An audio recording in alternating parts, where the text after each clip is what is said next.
ପ୍ରିୟ ଶ୍ରୋତା ବନ୍ଧୁ, ଗୀତା ଜ୍ଞାନରେ ମୋର ଆପଣଙ୍କୁ ସ୍ୱାଗତ।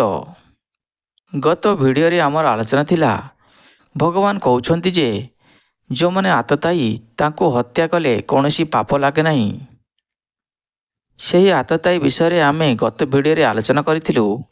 ଆଜି ଆମେ ଆଗକୁ ଆଲୋଚନା କରିବା ଶ୍ଲୋକ 44 ଠାରୁ। ଓହୋ ବତ ମହତ୍ ପାପଂ କର୍ତ୍ତୃଂ ବ୍ୟବସ୍ଥିତ ବୟମ୍ ଯଦ୍ରାଜ୍ୟ ସୁଖ ଲୋଭେନ ହନ୍ତୁ ସ୍ୱଜନ ମୁଦ୍ୟତଃ। ଅର୍ଜୁନ କହୁଛନ୍ତି, ଆହା, ଏହା କେଡ଼େ ଆଶ୍ଚର୍ଯ୍ୟର କଥା ଯେ ଆମ୍ଭେମାନେ ରାଜ୍ୟ ସୁଖ ଲୋଭ ଆଶାରେ କେଡ଼େ ମହାନ ପାପ କରିବାକୁ ଯାଉଛୁ, ଏପରିକି ନିଜର ସ୍ୱଜନମାନଙ୍କୁ ମଧ୍ୟ ହତ୍ୟା କରିବାକୁ ପ୍ରସ୍ତୁତ ହୋଇଯାଉଛୁ। ଶ୍ରୋତାବନ୍ଧୁ, ସ୍ୱାର୍ଥ ସିଦ୍ଧି ଆଶାରେ ବ୍ୟକ୍ତି ନିଜର ଆତ୍ମୀୟ ସ୍ୱଜନ ଯଥା ପିତାମାତା ଭାଇ ବନ୍ଧୁମାନଙ୍କୁ ବଧ କରି ପାପ ଅର୍ଜନ କରିବାକୁ ଇଚ୍ଛା କରିପାରେ। ପୃଥିବୀ ଇତିହାସରେ ଏପରି ଅନେକ ଉଦାହରଣ ଅଛି, ଯେଉଁମାନେ କି ସମ୍ପତ୍ତି ପାଇଁ ଭାଇ ଭାଇଙ୍କୁ ମାରିଦେଇଛନ୍ତି ଏବଂ ପିତାମାତାକୁ ମାରିଦେଇଛନ୍ତି।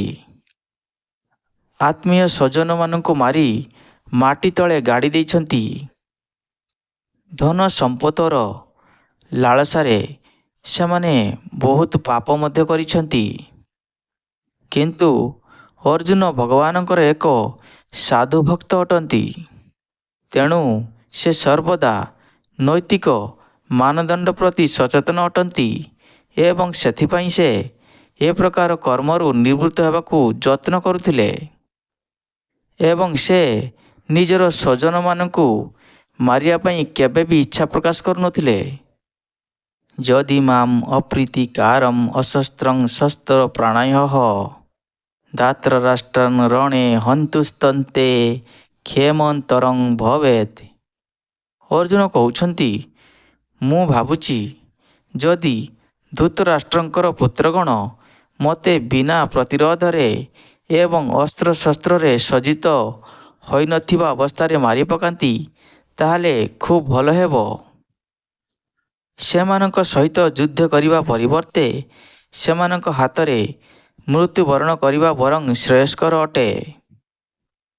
ଶ୍ରୋତାବନ୍ଧୁ, କ୍ଷତ୍ରିୟର ଗୋଟିଏ ଧର୍ମ ଅଛି, ଯଦି ଶତ୍ରୁ ଅସ୍ତ୍ରଶସ୍ତ୍ରରେ ସଜ୍ଜିତ ନ ହୋଇଛି ଏବଂ ଯୁଦ୍ଧ କରିବାକୁ ଇଚ୍ଛୁକ ନୁହେଁ, ତାହେଲେ ତାକୁ ଆକ୍ରମଣ କରିବା ଉଚିତ ନୁହେଁ।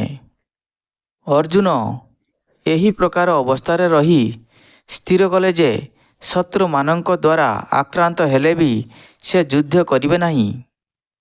ଅପରପକ୍ଷ ଯୁଦ୍ଧ କରିବା ପାଇଁ କେତେଦୂର ଆଗ୍ରହୀ ସେ କଥା କିଛି ବିଚାର କରୁନଥିଲେ। ଅର୍ଜୁନଙ୍କଠାରେ ଏ ଯେଉଁ ସବୁ ଲକ୍ଷଣ ଦେଖାଯାଉଥିଲା, ତାହା ତାଙ୍କର କୋମଳ ହୃଦୟର ପ୍ରକାଶ ଅଟେ। ସେ ଭଗବାନଙ୍କର ଜଣେ ବିଶିଷ୍ଟ ଭକ୍ତ ହୋଇଥିବାରୁ ସେ ବଡ଼ କୋମଳ ହୃଦୟ, ଦୟା ହୃଦୟ ହୋଇପଡ଼ିଥିଲେ।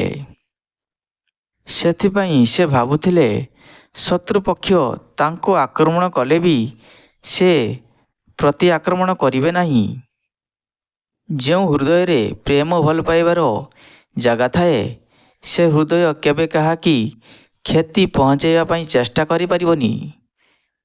ସଞ୍ଜୟ ଉବାଚ ଏବଂ ମୁକ୍ତ୍ୱା ଅର୍ଜୁନଃ ସଂଖ୍ୟେ ରଥୋପସ୍ଥ ଉପାବିଶତ୍ ବିସୃଜ୍ୟ ଶଙ୍କରଂ ଚାପ ଶଙ୍ଖ ସମିଗ୍ନ ମାନସଃ। ସଞ୍ଜୟ କହିଲେ, ଯୁଦ୍ଧକ୍ଷେତ୍ରରେ ଅର୍ଜୁନ ଏପରି କହି ଧନୁଶର ରଖିଦେଲେ ଏବଂ ରଥ ଉପରେ ବସିପଡ଼ିଲେ। ତାଙ୍କର ମନ ଦୁଃଖରେ ଭାରାକ୍ରାନ୍ତ ହୋଇପଡ଼ିଲା। କୁରୁକ୍ଷେତ୍ର ଯୁଦ୍ଧରେ ଯାହା ସବୁ ହେଉଥିଲା, ସଞ୍ଜୟ ତାଙ୍କର ଦିବ୍ୟ ଚକ୍ଷୁରେ ସବୁ ଦେଖିପାରୁଥିଲେ ଏବଂ ସେସବୁ ଦେଖି ଧୃତରାଷ୍ଟ୍ରଙ୍କୁ ସବୁ କଥା କହୁଥିଲେ। ଅର୍ଜୁନ ଯେତେବେଳେ ଯୁଦ୍ଧକ୍ଷେତ୍ରର ଅବସ୍ଥା ପର୍ଯ୍ୟବେକ୍ଷଣ କରୁଥିଲେ, ସେତେବେଳେ ସେ ରଥ ଉପରେ ଛିଡ଼ା ହୋଇଥିଲେ, କିନ୍ତୁ ସେ ଏପରି ଦୁଃଖାଭିଭୂତ ହୋଇପଡ଼ିଥିଲେ ଯେ ସେ ଧନୁଶର ଛାଡ଼ିଦେଲେ, ପୁଣି ରଥ ଉପରେ ବସିପଡ଼ିଲେ। ଯେଉଁମାନଙ୍କ ମନରେ ଭଗବାନଙ୍କ ପାଇଁ ଭକ୍ତି ଥାଏ, ସେମାନେ ସାଧାରଣତଃ ସମସ୍ତଙ୍କ ପାଇଁ ପ୍ରେମ ଦେଖାନ୍ତି। ସେମାନେ କାହାରିକୁ ହଇରାଣ କରିବା ପାଇଁ ଚାହାନ୍ତି ନାହିଁ, କାହାରିକି କଷ୍ଟ ଦେବା ପାଇଁ ଚାହାନ୍ତି ନାହିଁ। ଭକ୍ତିଯୋଗ ମାର୍ଗରେ ଏ ପ୍ରକାର କମଳ ଓ ଦୟାହୃଦୟ ବିଶିଷ୍ଟ ବ୍ୟକ୍ତି ଆତ୍ମଜ୍ଞାନ ନିମିତ୍ତ ଉପଯୁକ୍ତ ଅଟନ୍ତି। ଏହିପରି ଭାବରେ ଶ୍ରୀମଦ୍ ଭାଗବତମର ପ୍ରଥମ ଅଧ୍ୟାୟର କୁରୁକ୍ଷେତ୍ର ଯୁଦ୍ଧ ଭୂମିରେ ସୈନ୍ୟ ଦର୍ଶନ ଶୀର୍ଷକ ଭକ୍ତି ବେଦାନ୍ତ ଭାଷ୍ୟ ସମାପ୍ତ ହେଲା। ଆଗାମୀ ଭିଡ଼ିଓରେ ଆମେ ସେକେଣ୍ଡ ଚାପ୍ଟର ସାଂଖ୍ୟଯୋଗ ବିଷୟରେ ଆଲୋଚନା କରିବା। ତେଣୁ ଆପଣମାନେ ଏ ଅଧ୍ୟାୟର ସମସ୍ତ ଶ୍ଲୋକ ଗୁଡ଼ିକ ମନ ଦେଇ ଶୁଣନ୍ତୁ ଏବଂ ଦେଖନ୍ତୁ।